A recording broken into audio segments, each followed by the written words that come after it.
Hey guys, it's Jen. It is Tuesday, April 16th, sorry. I'm losing a couple days here. April 16th. I am 2 days shy of 1 month from my Roux-en-y gastric bypass surgery, which will be on May 14th with Dr. Rothstein at St. Mike's Hospital in Toronto. And I've tried to make this video a few times, guys. Honest to God, I talk too much. I'm trying to keep these as short and to the point as possible.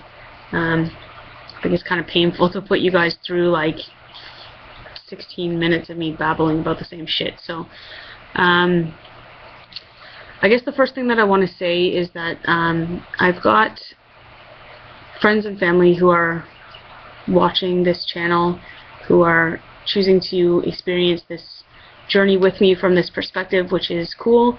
I'm good with that. I'm asking everyone to please understand that this is a video journal of my journey, that my thoughts and my feelings and what I have to say is valid despite whether or not it's logical. I try to always be logical, but you know, there are going to be moments where I have meltdowns, breakdowns, where I am elated for myself, where I feel sorry for myself, blah blah blah. That's just going to be how it's going to be. And you know, being 1 month out from surgery, I know that there's a lot of people who have already been through surgery that are like, shut up, you know, you pre-op bitch, come on, what do you have to worry about, right? I'm finding that as the date comes closer, more and more things are kind of creeping up on me. I'm experiencing a little bit more stress as we get closer to this transition for me. Part of it is self-induced. Part of it is fear and the unknown and change. I like to say I'm very logical. I have very well thought this through. I've done a lot of research. You know, I'm lucky enough to have some good friends who have already been through it, that are experiencing it, that are a good go-to resources for what the hell does this mean, for what to expect, for, you know, what exactly does a foamy feel like, to, you know, what have you. And I've done a lot of research, tons of paperwork that I've read, tons of first-hand account stories, watched a shitload of YouTube videos from all of you guys. I'm watching everybody else's journey. I'm seeing everybody else's struggles, both emotional, physical, hunger, head hunger, all of that stuff. But for me, right now, being pre-op, there's still a world of unknowns. There's a world of unknowns for my family, for my friends, for my in-laws, for my parents, for everybody in my life. Luckily, Julie has already been through the surgery. She's 2 months out today, and she's doing wonderfully. She hasn't had any complications. She's been doing very well, and you know, she's a good example to the people in my life of kind of what they can expect to see following my surgery with me. God willing, everything goes wonderfully.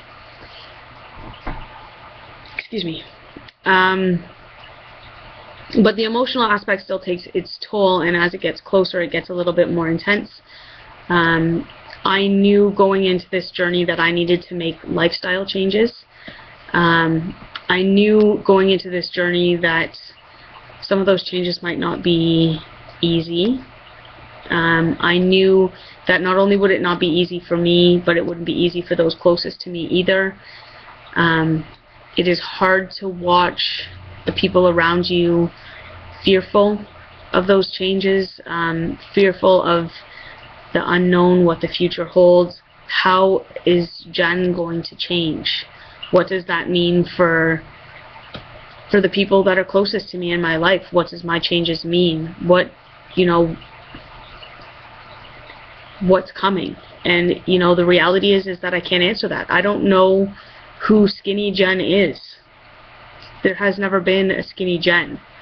I don't know what this face looks like without fat on it.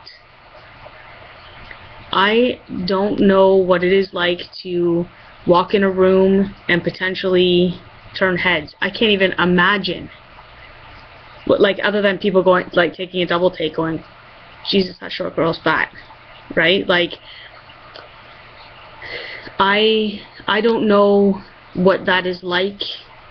I like to think that I will remain a logical person. I like to think that, you know, despite whatever attention that I might get, if I get any at all, who freaking knows?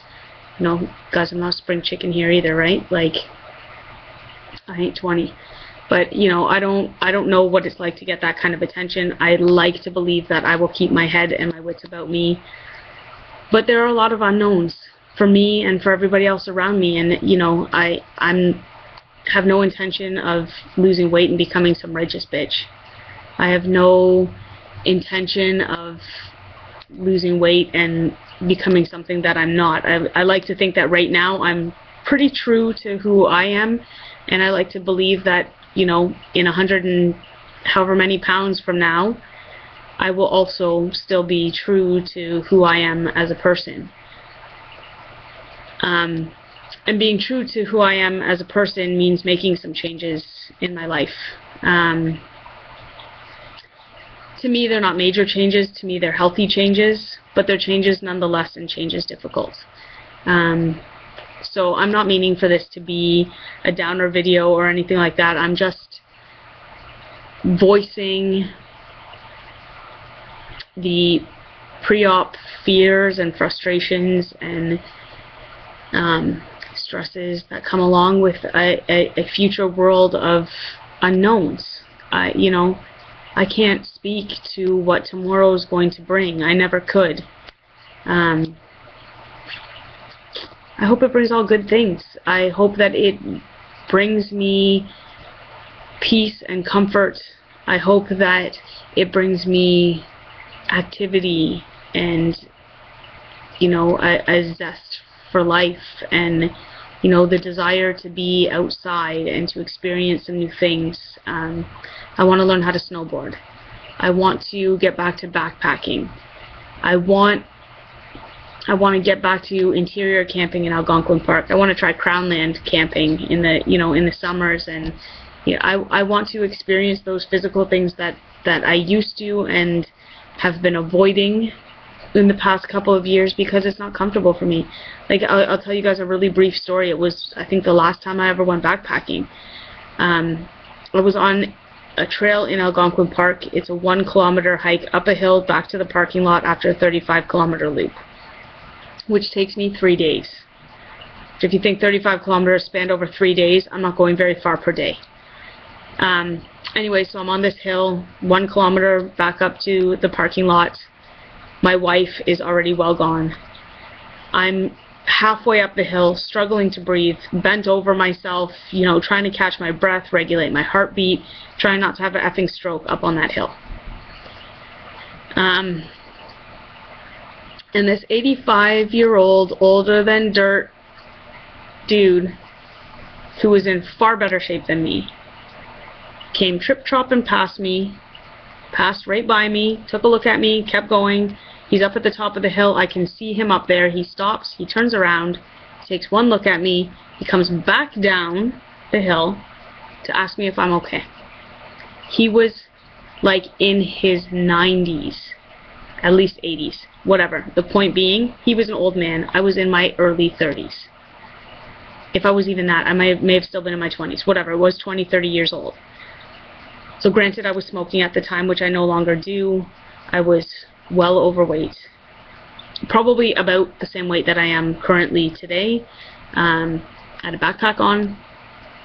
That final hill, it was all that I had in me to make it to the top, and it took me to 3 times as long as it took many other people. Also on that hill, a gentleman and his 2 children walked by me, and the one of the little girls said to her dad as they passed me, "What's wrong with her?" And he said, "She's just out of shape," and kept walking. And you know what? As much as that kind of stung a little bit, it was the truth. And it was discouraging to me. You know, when comments like that are passed just in passing, and people, they don't think about what it is they're saying, or the human being that's on the other side of that, or the effort that I was putting into getting up that damn hill. You know, I wasn't on my couch watching TV. I was on the same backpacking trail as you and your kids are on. And I'm at the final 35th kilometer of this hike, and you're putting me down. And I accept that. I've always accepted that. You know, people say things that are, you know, either a backhanded compliment, or that, you know, I've taken as a put down, and I have always just put my head down, tough skin, Jen, you know, move on with life, whatever. I don't want to do that anymore. I don't want people to first think that it is okay to treat me like that, to put me down. I want that voice. That doesn't mean I'm going to become a bitch. It just means that when somebody puts me down or says something that, you know, is hurtful or whatever to me, I want the voice to be able to say, hey, that's, you know, that's not the way you talk to people, to me, or anybody else for that matter. Because if you're saying it to me and I'm saying that, then you probably shouldn't be saying it to anybody else either. I want to be able to hit that trail with my backpack on and make it up that damn hill before all the rest of the 90-year-olds. I want that moment where I get to the top of that hill and I think to myself, my God, that was relatively easy. And the last time I did that, I nearly died. You know, guys, on some of those trails, you're walking up to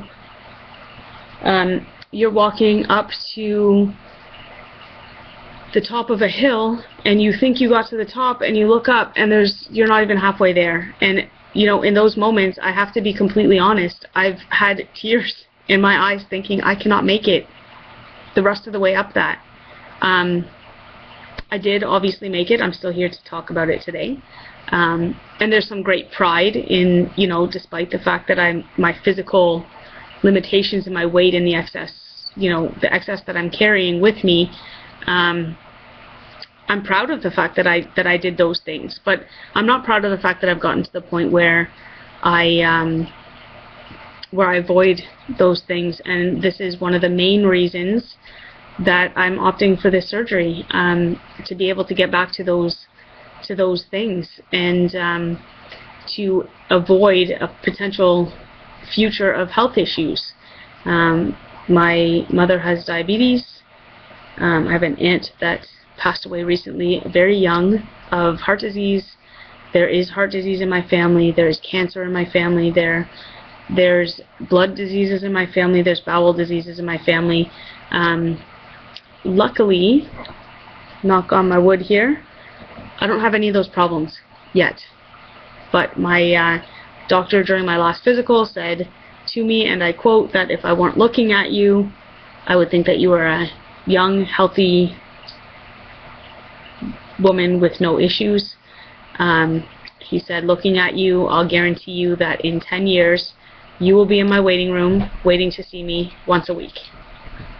And I don't want to live that life. So here I am. I've made a decision some people feel is a drastic decision. I don't feel like it's drastic. I feel like it would be drastic for me not to do it. I have been overweight, obese, and morbidly obese, in that order, since I was 9 years old.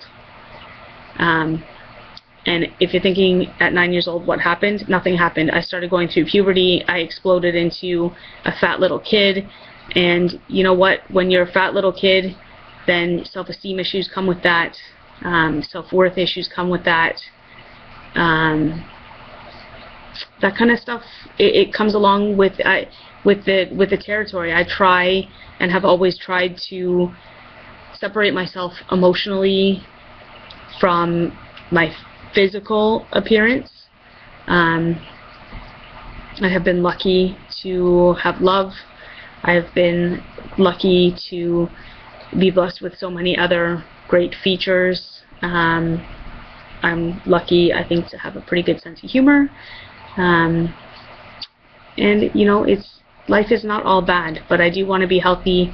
I do want to get back to living life. I want to get on those roller coasters and, you know, all that kind of stuff. So I'm really looking forward to it, guys. One more week, I'm on Opti. I will give you a blow-by-blow of Opti. You will not hear sob stories from me about hamburgers or, you know, whatever else. I'm not interested in crying about all that crap. I am excited about Opti.